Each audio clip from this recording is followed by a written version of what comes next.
Hi everybody, Dr. Phil back here with you. What I'd like to do is show you how to enter some running or cycling data into the calendar. Why don't we start with running? I guess that'll be the easiest thing to do. So we've got our proper athlete selected. We've got our day in the calendar selected where we'd like to add this data. So what we do is we double click. You can see our old session is still there, and we have a new one that's been brought up that we're now going to populate. If you wanted to add some more, you just click the plus sign. Okay, so let's say we're going to add some running data. Okay, so running, we're going to say it's an easy run. And now what we want to do is, again, the training stress window is blank because we haven't added a particular file or any particular data yet. So we have two options.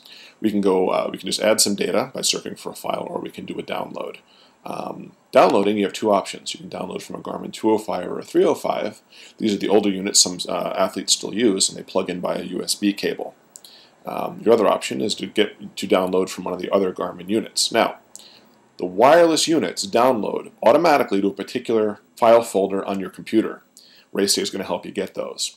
So since I've recently been using a Garmin 310 XT, let's show you how we're going to get that data. So I click on Garmin Other, and it's going to instruct you that these files are going to be in a particular location at all times on your computer. So let's go find the file. So you see here, we're in the Garmin devices directory.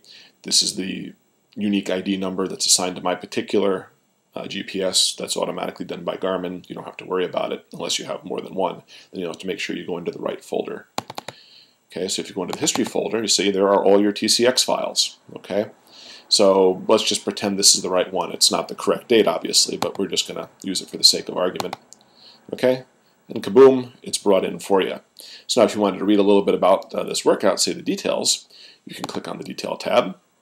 I'll tell you how far you ran, the time you ran it in, some other more physiological data, including the training stress, which I will tell you about during another little video. For now, I'm just trying to get you through the mechanics of using the program.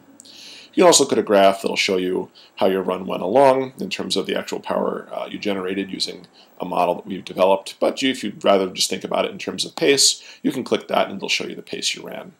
And again, you can look at laps for different parts of your run. And that sort of thing. You can also look at the, say, the altitude track if you like. You can zoom in, you can blow up this window to full size of the screen, whatever floats your boat. If you feel like some of this data is wrong, for instance, if you get a big spike that's obviously not correct, you can correct those sorts of things by just going under the Data tab and selecting the particular sample you want. You can either correct the data that's wrong, or you can just delete it and it will disappear. And then you're good to go. So that's how you enter some run data.